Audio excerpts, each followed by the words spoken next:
हाँ भाई देखिए, अब इस लेक्चर में हम लोग क्या समझने वाले हैं।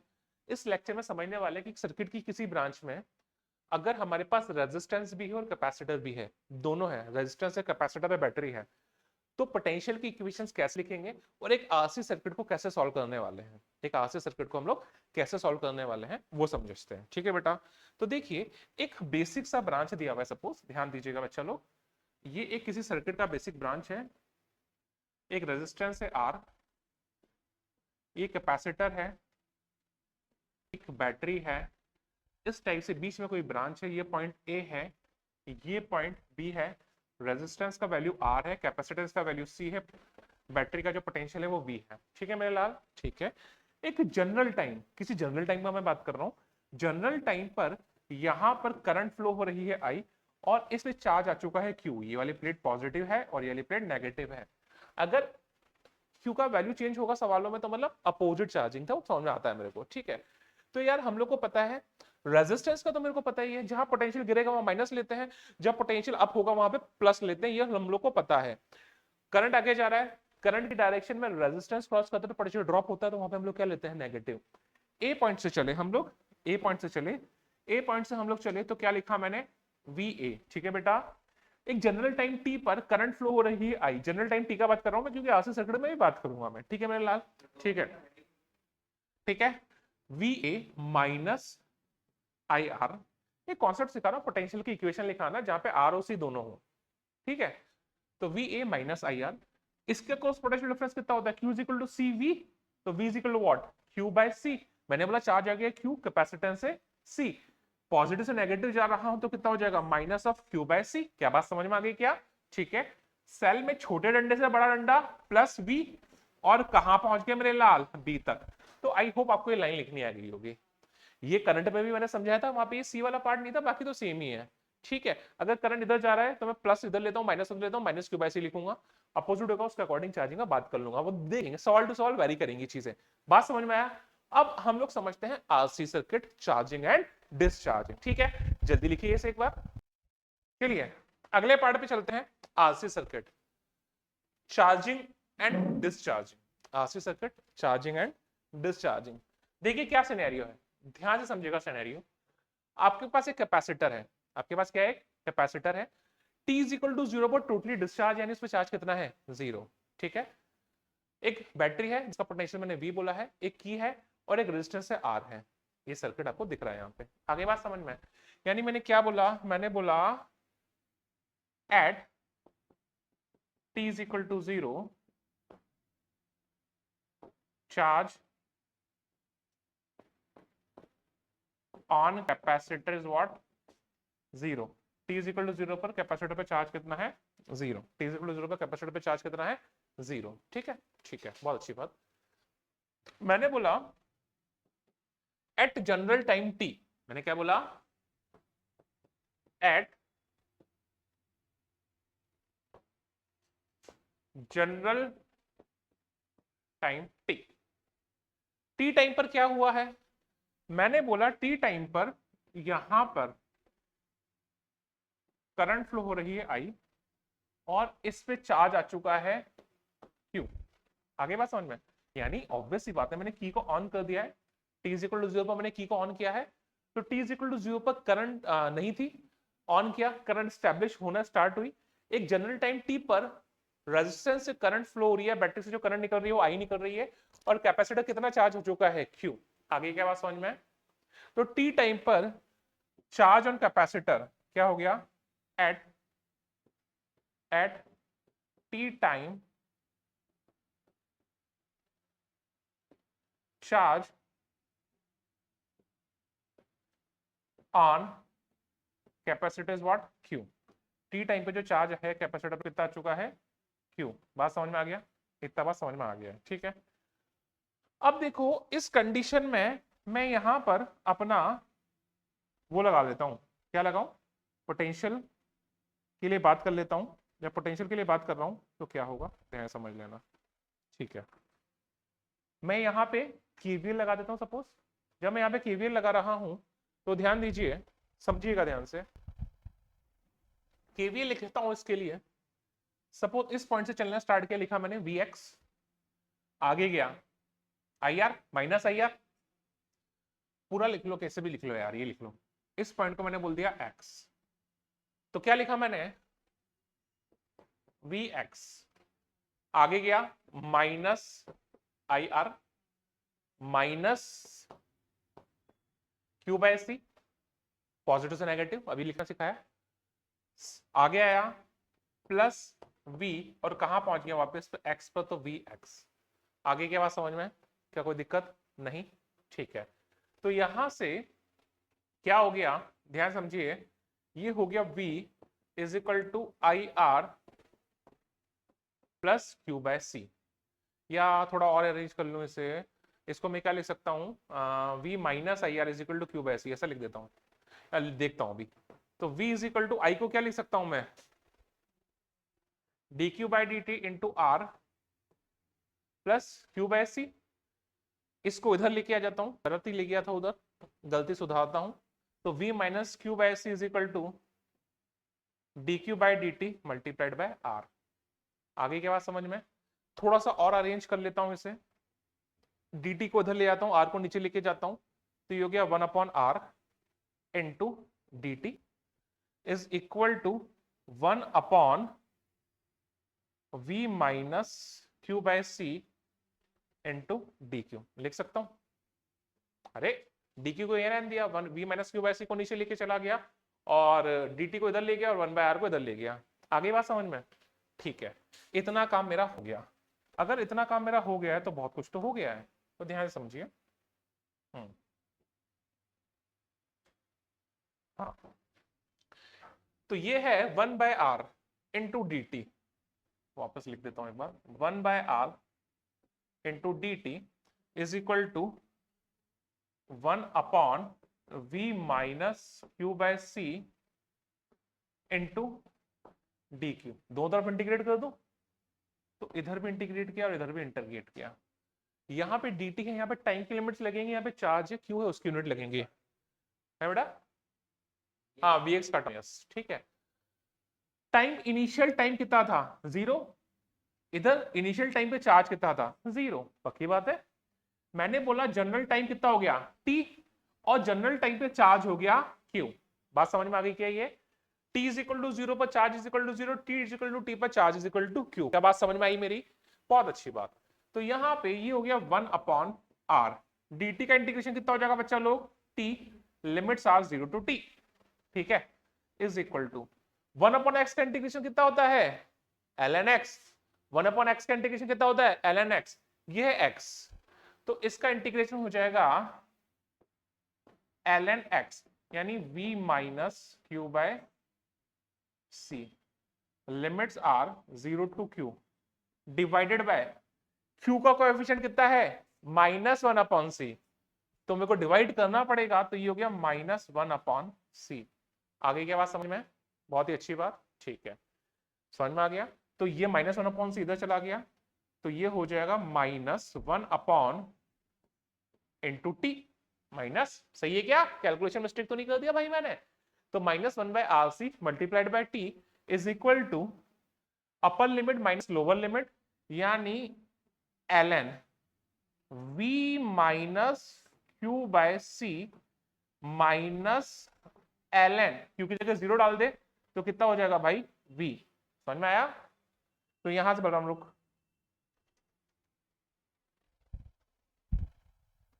समझ में आया, तो यहां से हो गया -1 upon C into T, ln a minus ln b, ln a upon b, तो ये हो गया ln v minus Q by C upon v। आगे क्या बात समझ में, ठीक है, बहुत ही अच्छी बात, अगर बात समझ में आ गई है तो एंटी लॉग ले लूं, एंटी लॉग ले लूं, बेस e है, तो ये रहा v minus Q by C upon v is equal to e raise to power minus of t by R C. आगे के बाद समझ में, एंटी लॉग ले लिया, एंटी लॉग लेने के बाद ध्यान से समझिएगा, v को इधर मल्टीप्लाई कर दिया मैंने, तो ये हो जाएगा v minus Q by C is equal to v, उधर चला गया, into E raise to power minus of T by are C है साहब। इसको उधर ले जाता हूं, इसको इधर ले जाता हूं, तो यहां से ये हो गया Q is equal to C V. क्या हो जाएगा? Q is equal to C V, ये इधर ले गया, into 1 minus E raise to power minus of T by are C. क्या बात समझ में आ गई? क्या बात समझ में आ गई? तो ये हो जाएगा आपका जनरल टाइम पर चार्ज, वो हो जाएगा Q is equal to C V into 1 minus E raise to power minus of T by are C. बात समझ में आई? जल्दी से बनाइए, इस पे आरएनडी करते हैं थोड़ी सी। हाँ भाई देखिए, इस वाले फॉर्मूले पे थोड़ा सा हम लोग रिसर्च कर लेते हैं। डेवलपमेंट नहीं बोलूंगा वरना आदमी फिर बोल देगा डेवलपमेंट क्या कर रहे हो, ठीक है। तो देखो यार, Q इक्वल टू कितना होगा? CV into 1 minus E raise to power minus of T by are C. यहाँ पे जो आरसी है ना, बहुत ही जबरदस्त चीज है और बहुत एग्जाम्स में इस पे पूछा जाता है। इस आरसी को हम लोग बोलते हैं टाइम कांस्टेंट। क्या बोलते हैं हम लोग? Time constant. ई का पावर जो है वो कुछ ना कुछ न्यूमेरिकल वैल्यू होगा, ऊपर टाइम है तो यहाँ पे आरसी भी क्या होना चाहिए? टाइम ही होना चाहिए। तो ये बहुत इंपॉर्टेंट चीज है जो आरसी, इसको हम लोग क्या बोलते हैं? Time constant. और इसका जो डायमेंशन होता है वो क्या होता है? टाइम। बहुत इंपॉर्टेंट है, बहुत सारे एग्जाम्स में सीधा सीधा पूछा गया है ये, है ना। तो इस आरसी को हम लोग क्या बोलते हैं? टाइम कांस्टेंट, ठीक है। तो हमारे पास फॉर्मूला आ गया Q equal to C V into 1 minus E raise to power minus of T by R C, ठीक है। अब कुछ चीजें देखें फटाफट। तो फॉर्मूला बना मेरे पास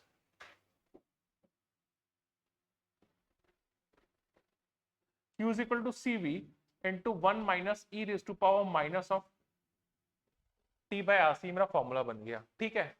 तो यार ये चीज ध्यान रखना है, आरसी को हम लोग बोलते हैं टाउ, बोले तो टाइम कांस्टेंट, एंड इसकी जो डायमेंशन होती है वो टाइम होगा। आगे बात समझ में? ठीक है। अब एक बात सुनो, अगर मैं t इज इक्वल टू 0 डालूं तो e raise to power 0 is what? 1। 1 minus 1 is what? 0। तो जो q हो जाएगा वो कितना हो जाएगा? 0। तो ये तो हम लोग को पता ही है, ये तो हम लोग को पता ही है कि t इज इक्वल टू 0 पर चार्ज कितना था? 0। आगे बात समझ में? ठीक है। मैं इसमें डालता हूं at t is equal to infinite e raise to power infinite minus infinite, sorry 1 upon infinite. 1 upon infinite is what? 0। Subtract होने वाली क्वांटिटी 0, यानी चीज क्या होगी? मैक्सिमम। तो यहां से जो Q हो जाएगा वो कितना हो जाएगा? CV। और इसको हम लोग बोलते हैं मैक्सिमम, क्या बोलते हैं इसे हम लोग? मैक्सिमम चार्ज, ठीक है। तो इसको रिप्रेजेंट कर देंगे, CV को हम लोग बोल देंगे सपोज Q0। सपोज Q0 क्या हो जाएगा? Maximum charge. ये बात समझ में आ गई? ठीक है। तो t इज इक्वल टू 0 पर charge 0, t is equal to infinite पर चार्ज जो हो जाएगा वो कितना हो जाएगा? इन मैक्सिमम, सॉरी इनफाइनाइट नहीं मैक्सिमम। भावनाओं में बह गया था थोड़ा मैं, ठीक है। समझ में आया था? हम्म। रुक जाओ रुक जाओ रुक जाओ, कहाँ उतार रहे हो? मैं कॉफी पी रहा हूँ तो मतलब तुम उतारना स्टार्ट कर दे, 2 मिनट रुको। हाँ, अब एक बार टाइम कांस्टेंट क्या बोला इसको भी देख लेते हैं, एक बार ग्राफ भी प्लॉट कर लेते हैं। एक बार बताओ, एक्सपोनेंशियल ग्राफ आएगा? आया ना? ग्राफ जो आएगा वो एक्सपोनेंशियल आएगा, पक्की बात है। तो एक्सपोनेंशियली इंक्रीजिंग और डिक्रीजिंग? इंक्रीजिंग होगा ना, इंक्रीजिंग होगा ना। आगे बात समझ में? तो अगर मैं यहाँ पे ग्राफ का बात कर लूं, किसका बात कर लूं? ग्राफ का, किस किस के बीच? बिटवीन Q एंड टाइम, ठीक है। Q एंड टाइम के बीच में ग्राफ का मैं बात कर लेता हूं भाई साहब।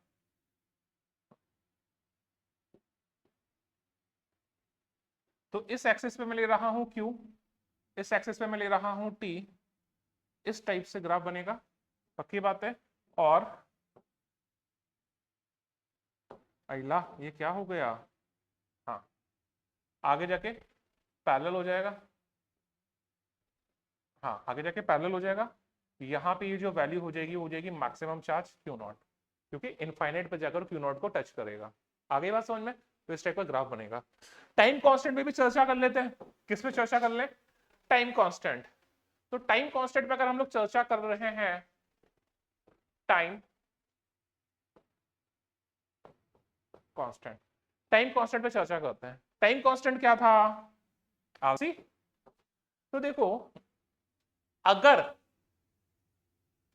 बैटरी में मैंने की ऑन की बैटरी ने कैपेसिटर को चार्ज करना स्टार्ट किया, चार्ज कर रहा है कर रहा है कर रहा है कर रहा है कर रहा है, मैंने बोला समय हो गया टाउ के बराबर, आरसी के बराबर। किसके बराबर? टाउ के बराबर। बात समझ में आई क्या? बात समझ में आई क्या? यानी टाइम का वैल्यू किसके बराबर हो गया? टाउ के बराबर, बोले तो आरसी के बराबर। तो उस समय कैपेसिटर पे कितना चार्ज आएगा? वो हो जाएगा Q is equal to Q naught into 1 minus e raised to power minus of t by RC। तो जो चार्ज हो जाएगा Q is equal to Q naught 1 minus e raised to power minus of RC upon t का value RC डाल दिया, तो ये हो जाएगा Q is equal to Q naught into 1 minus 1 upon e। ठीक है, 1 upon e कितना होता है छोटू? 1 upon e कितना होता है जल्दी बोल। शाबाश, 1/2, वो तो मुझे भी पता है, ये होता है 0.37, तो 1 माइनस 0.37 लगभग होता है 0.63। मैं जानना चाहता था क्या तेरे को नहीं पता क्या गधे? तो Q कितना हो जाएगा? 0.63 Q नॉट। क्या समझ में आया? यानी टाइम कांस्टेंट वो टाइम है जितनी देर में बैटरी, अगर t इक्वल टू 0 पर मैंने ऑन किया है तो कैपेसिटर चार्ज होते होते अपने मैक्सिमम का 63% चार्ज हो जाए। टाइम कांस्टेंट क्या टाइम है? उतने टाइम में कैपेसिटर अपने मैक्सिमम का 63% चार्ज हो जाता है। क्या ये बात समझ में आया क्या? बहुत ही अच्छी बात। चलो देखते हैं आगे क्या बात है। तो भाई समझ में आ गया ये? यानी यार ये 0.632 कुछ ऐसा होता है। तो अगर मैं डेफिनेशन की बात करूं तो डेफिनेशन लिखो, जल्दी से डेफिनेशन लिखो, जल्दी से लिखो डेफिनेशन, लिखो लिखो लिखो लिखो लिखो। Time constant is the time constant is the time in which time constant is the time in which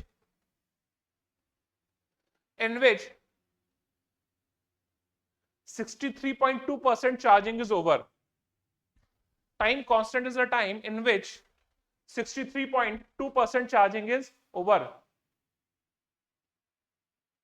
or we can say capacitor gets the charge when, or capacitor gets the, or we can say capacitor get the 63.2% of maximum charge in this time। Capacitor get the 63.2% of maximum charge in this time while charging, or we can say capacitor get 63.2% of maximum charge in this duration। समझ में आया भाई? ठीक है साहब। चलो अब हम लोग समझते हैं डिस्चार्जिंग, और उसके बाद हम लोग पढ़ेंगे इसके सवाल करेंगे। तो भैया आपको ये समझ में आ गया कि टाइम कांस्टेंट क्या होता है? चलिए ध्यान से समझते हैं, आगे देखते हैं। तो यार अगर मेरे को यहाँ पे ये चीज ड्रॉ करनी होगी, अगर मुझे यहाँ पे ये चीज ड्रॉ करनी है तो मैं क्या करने वाला हूँ रे बाबा?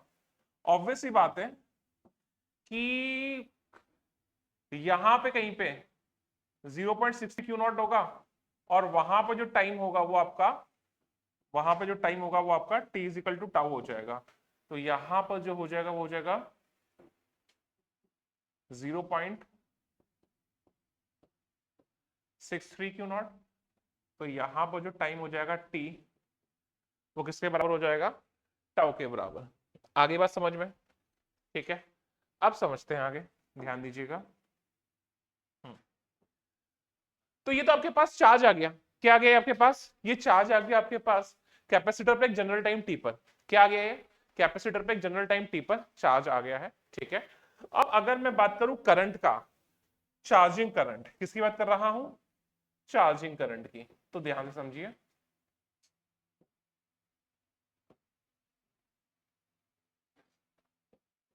चार्जिंग करंट का अगर मैं बात करूं तो ध्यान दीजिएगा, आपके पास Q इज इक्वल टू कितना है? Q not into 1 minus E raise to power minus of T by are C. ये है कैपेसिटर पे जनरल टाइम पर जो चार्ज है वो कितना रहा है? Q is equal to Q not into 1 minus E raise to power minus of T by R C. ठीक है, तो आपका जो आई होगा करंट एट जनरल टाइम वो कितना हो जाएगा? dq by dt। पक्की बात है, डिफरेंशिएट कर दूं?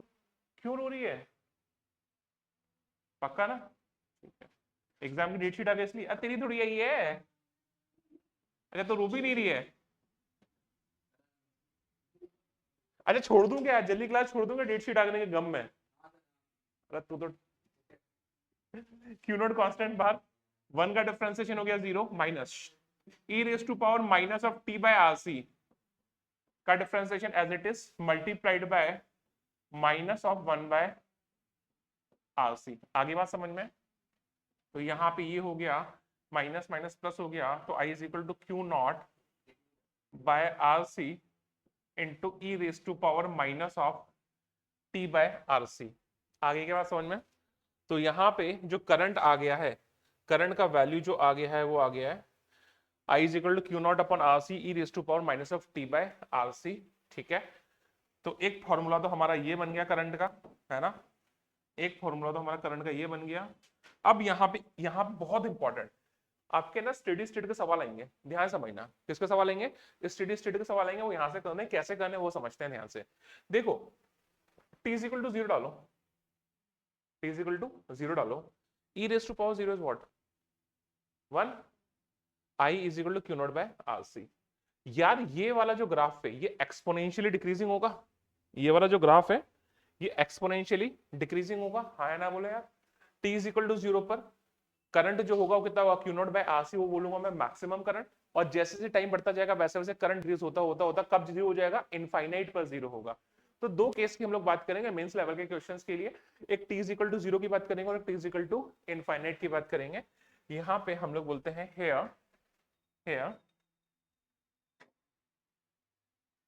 Q not by are c को मैंने बोल दिया आई नॉट मैक्सिमम करंट। क्या बोल दिया इसे मैंने?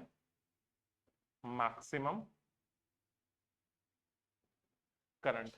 ठीक है, तो अब यहां पे पहले तो मैं ग्राफ की बात कर लेता हूं, ध्यान से समझ लीजिए, ग्राफ की बात कर लेता हूं।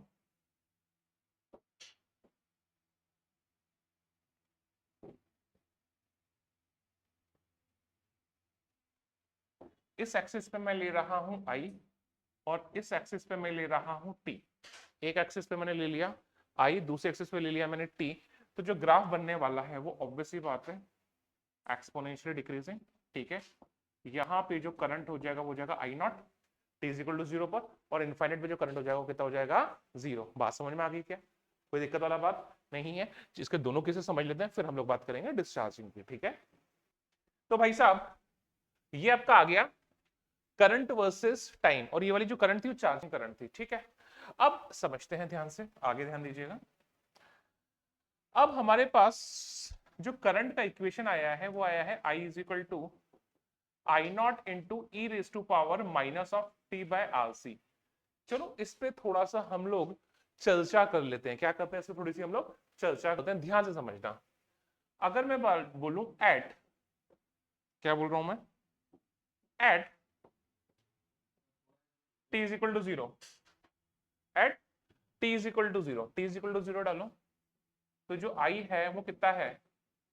आई नॉट, और वो है मैक्सिमम।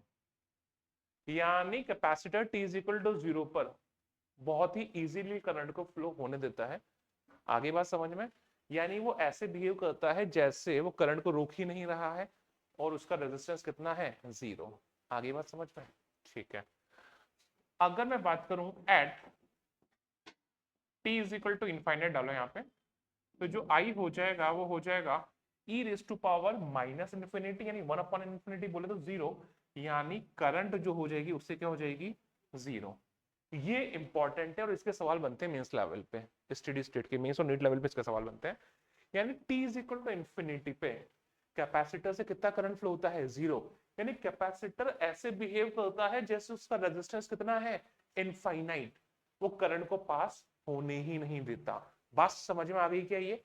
यानी t is equal to infinite पे करंट हो जाती है 0, सर्किट से करंट पास होती ही नहीं है। यानी इस कंडीशन में capacitor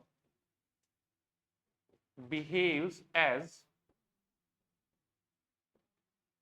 open सर्किट। कैपेसिटर ऐसे बिहेव करता है जैसे कि जैसे वो ओपन सर्किट है, और इस कंडीशन को हम लोग बोलते हैं स्टेडी स्टेट। क्या बोलते हैं? इसके अलग से सवाल बनेंगे, वो भी आपको सिखाऊंगा मैं। क्या बोलते हैं इसको हम लोग? Steady state. आगे बात समझ में, ठीक है।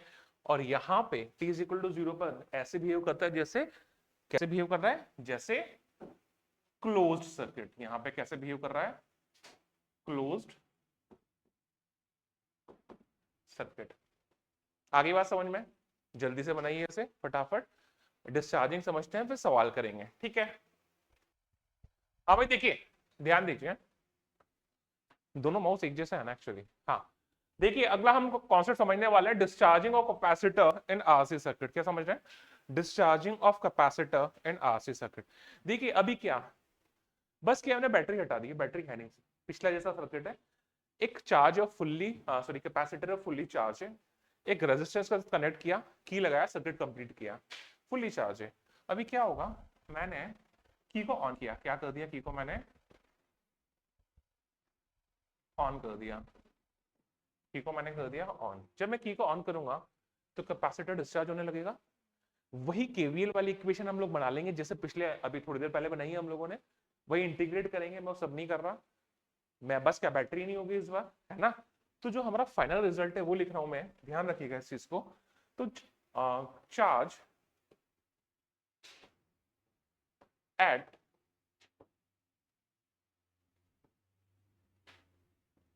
General time t, general time t पे जो चार्ज आएगा वो आ जाएगा Q is equal to Q not into E raise to power minus of T by R C.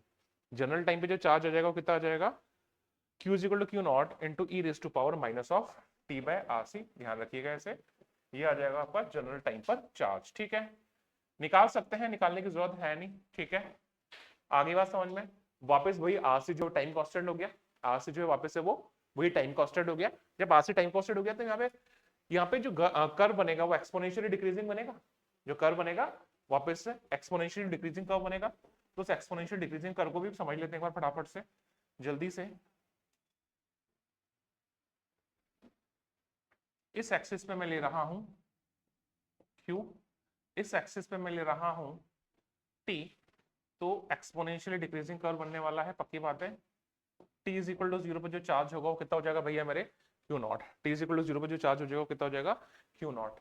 यहां से वापस से हम लोग टाइम कांस्टेंट का डेफिनेशन डिफाइन करते हैं, टाइम कांस्टेंट डिफाइन करते हैं, डेफिनेशन डिफाइन करते हैं। जबरदस्त अंग्रेजी है भाई मेरी।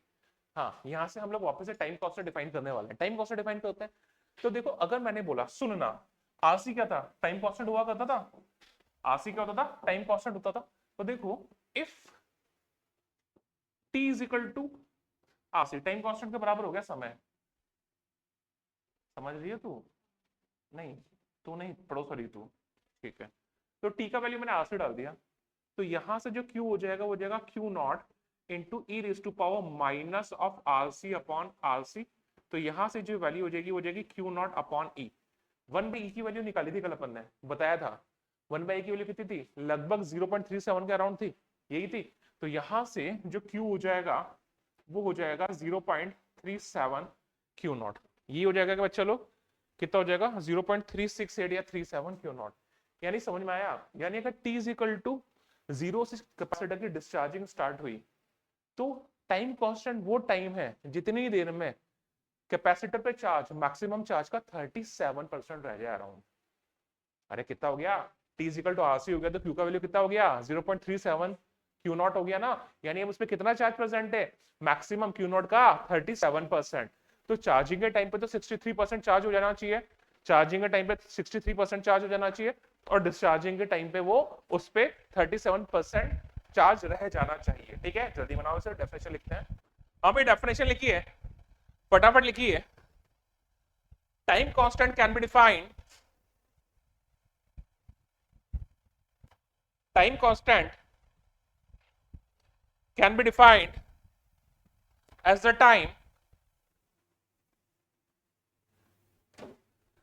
constant can be defined as the time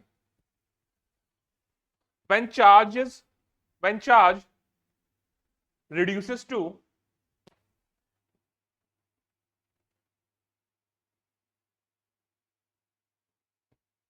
charge reduces to 36.8% of its maximum value, 36.8% of its maximum value, ठीक है यारों। चार्ज जो होता है वो अपनी मैक्सिमम वैल्यू का 36.8% रिड्यूस हो जाता है, रिड्यूसेस टू, मतलब इतना हो जाता है। बात समझ में आ गई? बात समझ में आ गई? अभी यहां से अगर आपको डिस्चार्जिंग करंट की मैं बात करूं तो क्या यहीं से डिस्चार्जिंग करंट निकाल सकते हैं? चार्ज मेरे पास है, dq बाई dt खोद दूं तो आई आ जाएगा, तो डिस्चार्जिंग करंट भी फटाफट समझ लो। डिस्चार्जिंग करंट देख लेते हैं जल्दी से।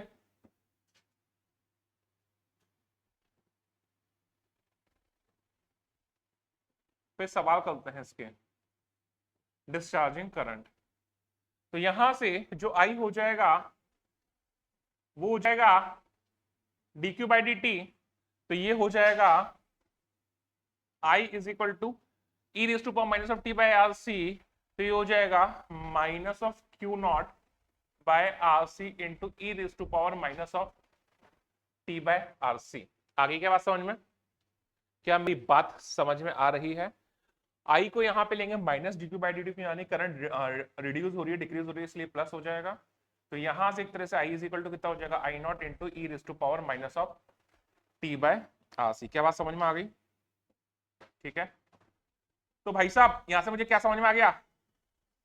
यहां से मुझे समझ में आ गया जैसे चार्ज रिड्यूस हो रहा है वैसे वैसे भी करंट रिड्यूस होती जा रही है और वो एक्सपोनेंशियली डिक्रीज करेगी, एग्जैक्टली इसी तरीके से। अरे सेम फंक्शन ही तो है, E raise to power minus of T by. Hmm हाँ, एक्सपोनेंशियल डिक्रीज होता है ना, चार्जिंग के टाइम पे चार्ज इंक्रीज करता है, डिक्रीजिंग में ऐसे होता है, और सारे तीनों ग्राफ बचे हुए तीनों ऐसे ही हैं। करंट दोनों में सेम है, उसमें भी तो ऐसे ही थी, इसमें भी तो ऐसे ही थी। T is equal to infinite पर जीरो होती है ना भाई? क्या मेरी बात समझ में आ गई क्या? चलिए ध्यान से समझिए, ध्यान दीजिए। तो ये था आपका आरसी सर्किट। अब इस आरसी सर्किट का सवाल करते हैं। चलिए सवाल करें, ध्यान दीजिएगा। आई नॉट बाय 9 देखते हैं। चलिए आगे चलते हैं, सवाल करते हैं, ध्यान दीजिएगा। देखिए पहला सवाल, देखिए आपके सामने सवाल क्या कह रहा है, ध्यान समझिएगा। सवाल पढ़ते हैं सभी लोग, विजिबल है, बहुत अच्छी बात है। आपको एक सर्किट दिया हुआ है, आपको एक सर्किट दिया हुआ है, ठीक है। आपको बोला in the circuit shown in figure switch S is closed at time t is equal to 0। वो जो स्विच एस है उसको मैंने टी इज इक्वल टू 0 पर क्लोज किया है, ठीक है। Find the current through the different wires and charge store on the capacitor eight T time, general time T. यहां पे मैं इनफाइनाइट का बात नहीं कर रहा, यहां पे मैं जीरो का बात नहीं कर रहा। एक जनरल टाइम टी पर कितना करंट फ्लो हो रहा है हर ब्रांच से, मुझे वो निकालना है, और मेरे को कैपेसिटर पर कितना चार्ज आ गया मुझे वो निकालना है। तो यार अगर ये सवाल मेरे पास आता है तो मैं अपने बेसिक कॉन्सेप्ट यूज करने वाला हूँ, बहुत और कुछ नहीं करने वाला। क्या करने वाला हूँ? बेसिक कॉन्सेप्ट यूज करने वाला हूँ। तो देखो यार, मैंने स्विच को क्लोज किया टी इज इक्वल टू 0 पर। मैंने क्या किया? स्विच को क्लोज किया। ध्यान से समझना यार, मैंने बोला एक जनरल टाइम टी हो गया बॉस। मैंने बोला यहां से बैटरी से जो करंट है वो जा रही है I1। बैटरी से कितनी करंट जा रही है? I1। आप बोलोगे आई क्यों नहीं ली? नहीं, ऐसे ही मेरा मन। मैंने बोला इधर चली गई कितनी, इधर चली गई I, तो इधर के लिए कितनी बची? इधर के लिए बची I1 माइनस I। क्या सही है क्या? बैटरी से I1 करंट निकली, आगे यहां पे दो रास्ते मिले, I इधर निकल गई, तो उधर के लिए कितनी बची? I1 minus I। इसमें करंट जा रही है I, और मैंने बोला जनरल टाइम टी पे करंट I है, और इसमें चार्ज कितना आ चुका है? Q। कितना चार्ज आ चुका है?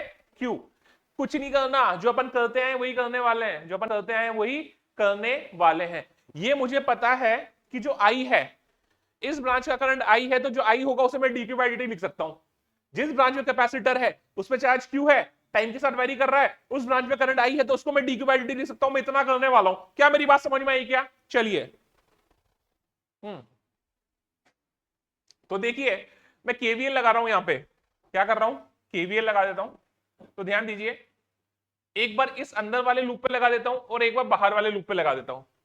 अंदर वाले लूप पे अगर मैंने लगाया तो ध्यान दीजिएगा, मैंने लाल यहां से मैं चलना स्टार्ट किया, तो वी एक्स नहीं लिख रहा, भाड़ में जान दो, v x plus v v, ठीक है।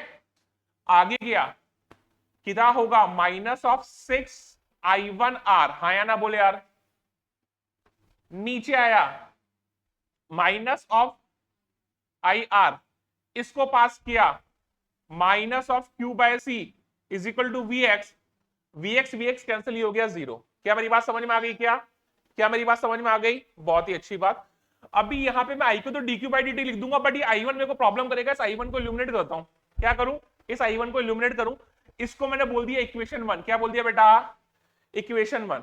बाहर वाले सर्किट में चल लेता हूं एक बार। बाहर वाले सर्किट में चलना स्टार्ट किया, यहां से किया vx प्लस v आगे गया माइनस ऑफ 6i1r। ठीक है भाई। इधर गया minus of 3i1 minus i into r is equal to 0। क्या मेरी बात समझ में आती है? क्या मेरी बात समझ में आती है? क्या मैं यहां से i1 का वैल्यू निकालू और यहां पे पुट कर दूं तो मेरे पास i और v में इक्वेशन निकल जाएगी। i को मैं dq बाई dt लिख दूंगा और मैं क्या करूंगा, t इक्वल टू 0 पर क्या कैपेसिटर पे चार्ज कितना था? 0, और मैं अपना काम कर लूंगा इंटीग्रेट करके, जो मैं अभी तक इतने सारे कॉन्सेप्ट में करता हूं, जो समझाया मैंने आपको। क्या बात समझ में आ गई? क्या बात समझ में आई? तो देखिए यहाँ पे क्या हो गया, एक बार थोड़ी हेल्प करना। कैलकुलेशन वीक, पार्ट वीक है मेरा, फिजिक्स तगड़ी है बट कैलकुलेशन वीक। यू गया v माइनस ऑफ 6i1r, यहां पे हो गया minus of 3i1r plus 3ir is equal to 0। ठीक है बेटा। तो यहां पे हो जाएगा v प्लस 3ir, 6 और 3 9, यानी divided by 9 is equal to what? i1। क्या मेरी बात समझ में आ गई? इस i1 का वैल्यू उठाऊंगा, अरे r भी तो था कहीं, i भी तो आएगा नहीं, r क्या ये 9r आएगा। ठीक है। इस i1 का वैल्यू उठाऊंगा और यहां पुट कर दूंगा। आगे की बात समझ में? जब इस i1 का वैल्यू उठाया और वहां पुट किया मैंने, ये लो, ये अच्छा लग रहा है, तो ये हो जाएगा v minus 6r, v minus 6r। i1 का वैल्यू डाल दिया मैंने v plus 3ir, v plus 3 9r, है ना? बहुत ही अच्छी बात। Minus ir q by c is what? 0। इससे कट गया ये गया, ये हो गया 3 दूनी 6, ये हो गया 3 तिया 9। ठीक है साहब, कोई प्रॉब्लम वाला बात नहीं है। तो यहां से हो गया, एक बार देख लीजिएगा, v माइनस 2v बाय 3, सही है क्या? माइनस 2ir, 3 से 3 कैंसिल हो गया ना, minus 2ir minus ir minus q by c is what? 0। Minus q by c is what?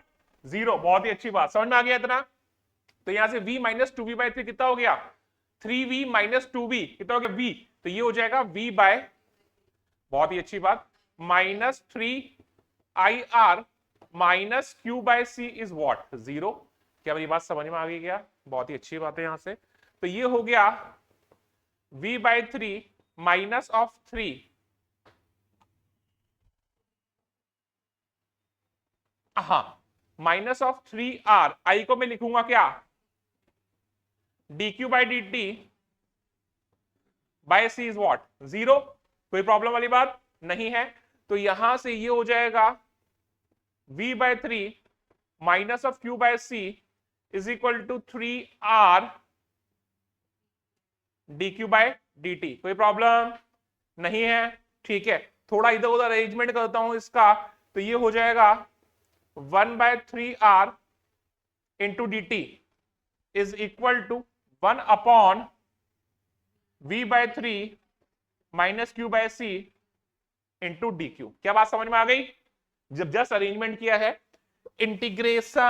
Integration जब समय शून्य था, कैपेसिटर पे चार्ज कितना था? 0। समझ में आया? जब समय t हुई गवा, कैपेसिटर पे चार्ज q हो गया। बात समझ में आ गया? बात समझ में आ गया? बहुत अच्छी बात। तो यहां से ध्यान दीजिएगा, हाँ ध्यान दीजिए, 1 बाय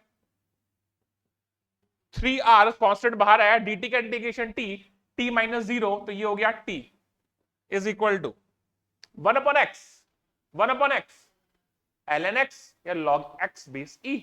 तो ये हो जाएगा log of v by 3 minus q by c, limits लगा दूंगा, divided by minus 1 by c। समझ में आ गया क्या?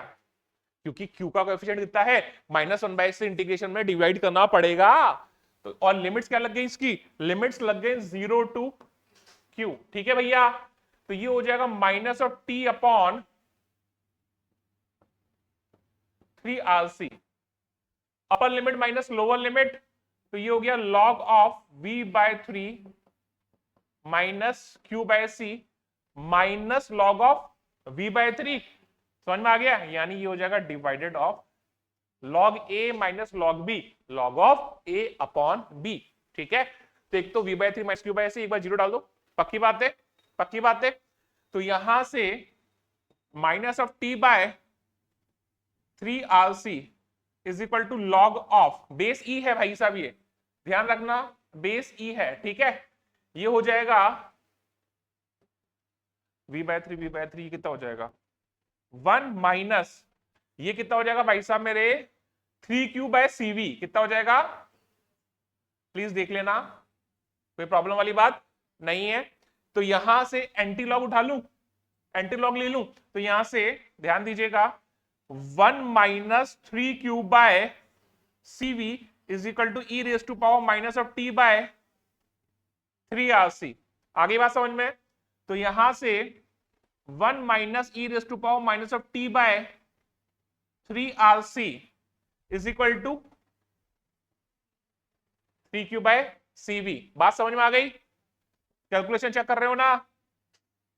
हाँ, तो यहां से जो चार्ज आ जाएगा Q, जो यहां से मेरे पास चार्ज आ जाएगा Q, वो हो जाएगा CV/3 into 1 minus E raise to power minus of T/3RC। ये मेरे पास आ गया चार्ज, ये मेरे पास क्या आ गया, ये आ गया मेरे पास चार्ज। आई बात समझ में, तो ये हो गया मेरे पास कैपेसिटर पे जनरल टाइम पर चार्ज। अरे भाई साहब चार्ज आ गया, ओ भाई साहब चार्ज आ गया। जब मेरे पास चार्ज आ गया है तो डिफरेंशिएट कर दूंगा तो सीधा सीधा आई आ जाएगा, आई आ गया तो किसी भी इक्वेशन में डाल दूंगा तो मेरे पास I1 आ जाएगा। बात समझ में आई क्या, तो जो जो चीजें मुझे चाहिए थी वो आ गई, जल्दी बनाओ आगे सॉल्व कर लेते हैं, इसे इतना बना लो फटाफट। चलिए ध्यान दीजिए, देखो ध्यान से समझो, अच्छे से समझो।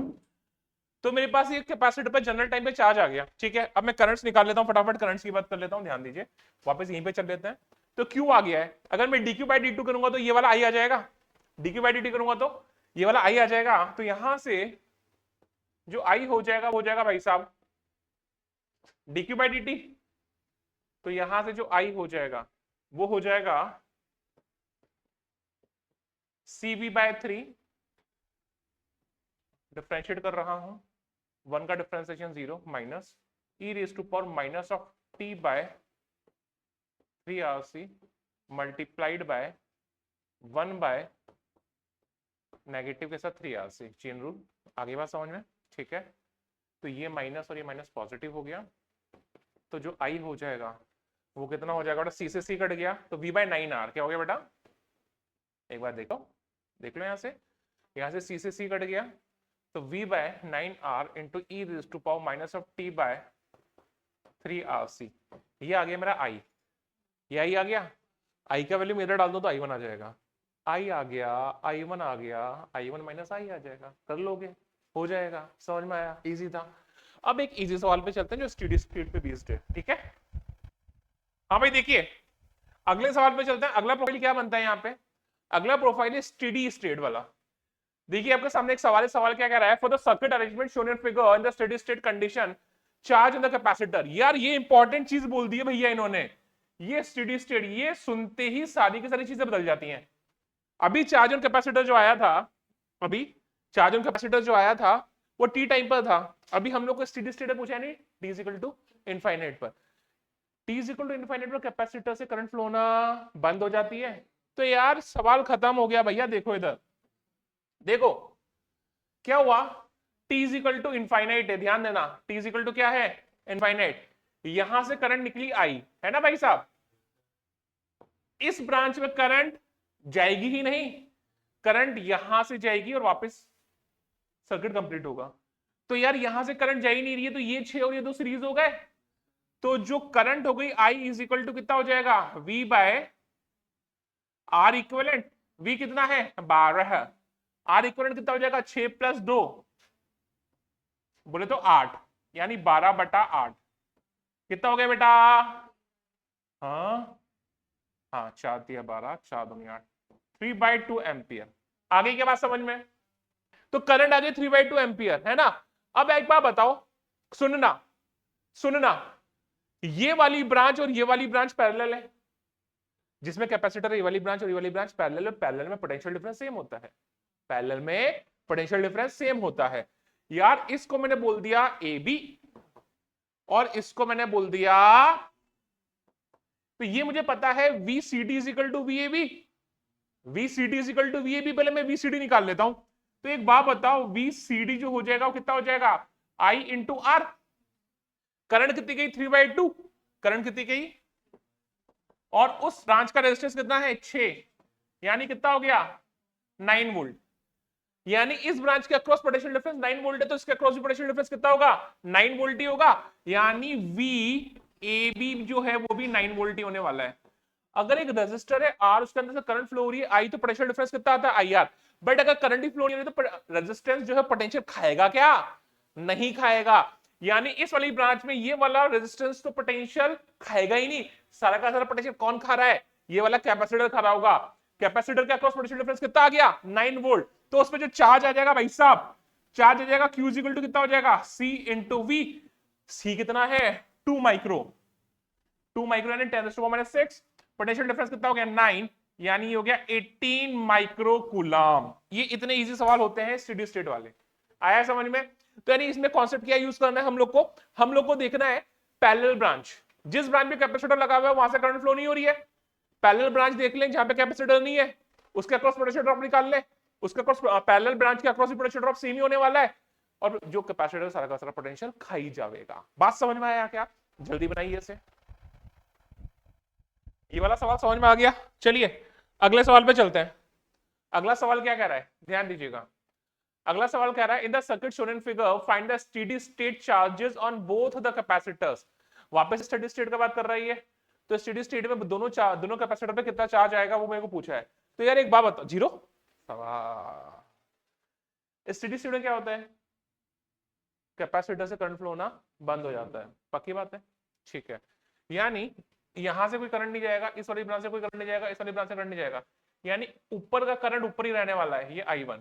आगे के बाद समझ में, ऊपर का करंट ऊपर ही रहने वाला है, ये हो गया I1, क्योंकि यहां से इस ब्रांच से करंट फ्लो नहीं होगा, नीचे वाला करंट नीचे रहने वाला है, ये हो जाएगा I2। क्या बात समझ में आ गई? क्या बात समझ में आ गई? तो यहां से एक बात बता दो बच्चा लोग, जो I1 होगा यहां पर ये हो जाएगा आपका I1, और यहां पे ये हो जाएगा I2, तो जो I1 हो जाएगा वो कितना हो जाएगा 10/5। बस यही सर्किट बचा है ना, ये दोनों सीरीज में आ गए, तो V/R यानी 10/5, 10/5 बोले तो 2 एम्पियर। आगे बात समझ में? ऐसे ही जो I2 हो जाएगा, ध्यान दीजिए, वो कितना हो जाएगा बीच इस सिर्फ नीचे वाली ब्रांच में करंट फ्लो होगी, तो ये हो जाएगा 20/10, 20/10 बोले तो, और ये भी 2 एम्पियर, अरे बाबा। इसके अक्रॉस पोटेंशियल डिफरेंस कितना हो जाएगा, इसके अक्रॉस पोटेंशियल डिफरेंस हो जाएगा 6 वोल्ट, इसके अक्रॉस पोटेंशियल डिफरेंस कितना हो जाएगा 8 वोल्ट। अब सर्किट को थोड़ा सा चेंज कर देता हूं मैं, इस ब्रांच के अक्रॉस पोटेंशियल डिफरेंस 6 वोल्ट हो गया, इस ब्रांच का अक्रॉस पोटेंशियल डिफरेंस 8 वोल्ट हो गया। आगे बात समझ में? सर्किट को थोड़ा सा चेंज करता हूं मैं, थोड़ा सा चेंज करके बनाने की कोशिश करता हूं। ऐसा मान लूं कि ऊपर एक सेल लगा है, स्टेडी स्टेट की कंडीशन की बात कर रहा हूं, यहां पे पोटेंशियल डिफरेंस कितना आया है 6 वोल्ट, तो यहां पे एक सेल लगा है इस टाइप से, जिसका पोटेंशियल डिफरेंस कितना है 6 वोल्ट। ये वाली ब्रांच मैंने बनाई, ये है इधर 3 माइक्रोफैरड, ये है इधर 3 माइक्रोफैरड, ये है इधर कितना है 6 माइक्रोफैरड, और नीचे इस ब्रांच का पोटेंशियल डिफरेंस कितना है 8 वोल्ट। तो मैंने मान लिया एक तरह से सेल लगा हुआ है, तो ये हो गया 8 वोल्ट। अब एक तरह से दोनों कैपेसिटर सीरीज में आ गए, तो दोनों पे चार्ज जो रहने वाला है वो सेम रहने वाला है। मैंने बोला चार्ज है Q, मैंने क्या बोला चार्ज है Q। समझना ध्यान से, समझना ध्यान से। यहां से मैंने बोला इस पे भी चार्ज क्यों आया और इस पे भी चार्ज क्यों आया, मैं किसी भी पॉइंट से चलना स्टार्ट कर दूं, उसको मैंने बोल दिया Vx। क्या बोला मैंने इसको? Vx। तो देखो क्या लिखा मैंने, Vx आगे गया +8 minus Q/3 micro, Q/C, Q/3 micro, तो ये हो जाएगा Q/3 माइक्रो। आगे बढ़ा -6 सॉरी -6, तो ये हो गया -6 minus Q/6 micro is what? Vx। Vx से Vx कैंसिल हो गया भाई साहब यहाँ पे, तो 8 - 6, 8 - 6 कितना हो जाएगा भाई साहब? 2, और ये हो जाएगा Q/माइक्रो, ये हो जाएगा 1/3 + 1/6, 1/3 + 1/6 कितना होता है यार, बता दो मेरे को? 1/2। तो यहां से जो Q हो जाएगा वो कितना, ये कितना हो जाएगा? 1/2, 2 से 2 मल्टीप्लाई हो गया 4, तो जो Q हो जाएगा वो कितना हो जाएगा? 4 माइक्रो कूलम। यानी दोनों कैपेसिटर्स में कितना चार्ज आएगा? 4 माइक्रो कूलम। आई होप आपको समझ में आ गया होगा पूरा का पूरा आरसी सर्किट। मिलते हैं किसी अगले लेक्चर में।